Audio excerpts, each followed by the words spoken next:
నమస్తే, నేను Prem. Welcome to Khyati connects. Telangana రాజకీయాల్లో మరో అనూహ్యమైన పరిణామం తెరపైకి వచ్చింది. మంత్రి కొండా సురేఖ కుమార్తె కొండా సుష్మిత పవన్ కళ్యాణ్ నేతృత్వంలోని జనసేన పార్టీలో చేరబోతున్నారన్న వార్తలు రాజకీయ వర్గాల్లో పెను సంచలనం సృష్టిస్తున్నాయి. ముఖ్యమంత్రి రేవంత్ రెడ్డి, పరకాల సిట్టింగ్ ఎమ్మెల్యే రేవూరి ప్రకాష్ రెడ్డిలపై సుష్మిత చేసిన వ్యాఖ్యలు, ఆమెపై కాంగ్రెస్ ఎమ్మెల్యేలు తిరుగుబాటు చేయడంతో కొండా కుటుంబం కాంగ్రెస్ తో తాడోపేడో తేల్చుకునేందుకు సిద్ధమైనట్లు కనిపిస్తోంది. హైదరాబాద్ జూబ్లీహిల్స్ లోని ఒక కీలక నేత నివాసంలో సోమవారం జనసేన ముఖ్య నాయకులతో కొండా సుష్మిత భేటీ కానున్నట్లు సమాచారం అందుతోంది. పరకాల అసెంబ్లీ టికెట్ తో పాటు ఉమ్మడి వరంగల్ జిల్లా జనసేన పార్టీ బాధ్యతలపై ఈ భేటీలో ప్రధానంగా చర్చించనున్నట్లు ప్రచారం సాగుతోంది. తెలంగాణ కాంగ్రెస్ లో మంత్రి కొండా సురేఖ కేంద్రంగా చెలరేగిన అంతర్గత వివాదం సరికొత్త మలుపు తిరిగింది. మంత్రి కుమార్తె కొండా సుష్మిత జనసేన పార్టీ గూటికి చేరబోతున్నారంటూ రాజకీయ వర్గాల్లో విస్తృతంగా ప్రచారం జరుగుతోంది. హైదరాబాద్ జూబ్లీహిల్స్ లోని ఒక ప్రముఖ నాయకుడి నివాసంలో జనసేన పార్టీ ముఖ్య నేతలతో కొండా సుష్మిత భేటీ కానున్నట్లు సమాచారం.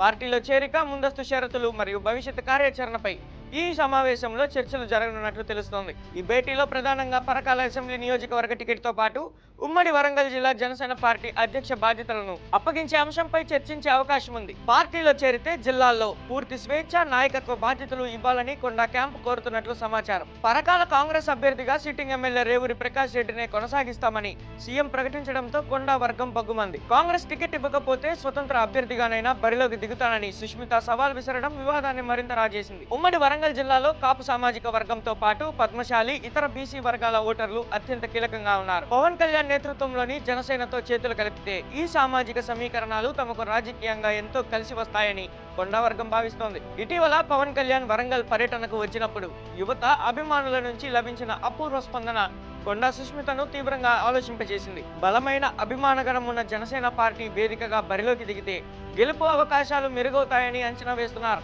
స్వతంత్ర అభ్యర్థిగా పోటీ చేస్తే కాంగ్రెస్, బీఆర్ఎస్, బీజేపీలు ఉమ్మడిగా తనను ఓడించేందుకు ప్రయత్నిస్తాయని సుష్మిత భావిస్తున్నారు. అదే జనసేన పార్టీ అభ్యర్థిగా బరిలోకి దిగి పవన్ కళ్యాణ్ చరిష్మా ప్రచారం తోడైతే సునాయాసంగా ప్రత్యర్థులకు గట్టి పోటీ ఇవ్వచ్చని లెక్కలు వేసుకుంటున్నారు. తెలంగాణలో పార్టీ విస్తరణను ముమ్మరం చేసిన జనసేన నాయకత్వం వివిధ పార్టీల్లోని అసంతృప్త కీలక నేతలను పార్టీలోకి ఆహ్వానిస్తుంది. వరంగల్ లాంటి కీలక జిల్లాలో కొండా కుటుంబం వంటి మాస్ లీడర్లు పార్టీలోకి వస్తే పార్టీకి మరింత బలం చేకూరుతుందని భావిస్తోంది. కుమార్తె సుష్మిత రాజకీయ నిర్ణయాలపై మంత్రి కొండా సురేఖ ఎలా స్పందిస్తారన్నది ఆసక్తికరంగా మారింది. ఒకవేళ అధిష్టానం సురేఖను మంత్రివర్గం నుంచి తప్పిస్తే కుటుంబం మొత్తం కాంగ్రెస్ ను వీడి జనసేన లేదా ఇతర పార్టీల వైపు వెళ్తుందా అన్న చర్చ కూడా ఇప్పుడు నడుస్తుంది. జూబ్లీహిల్స్ భేటీ తర్వాత కొండా సుష్మిత చేరికపై అధికారిక ప్రకటన వెలువడే అవకాశం ఉంది. సుష్మిత జనసేన కండువా కప్పుకుంటే పరకాల నియోజకవర్గంతో పాటు ఉమ్మడి వరంగల్ జిల్లా రాజకీయాల్లో సరికొత్త సమీకరణాలు మొదలు కానున్నాయి.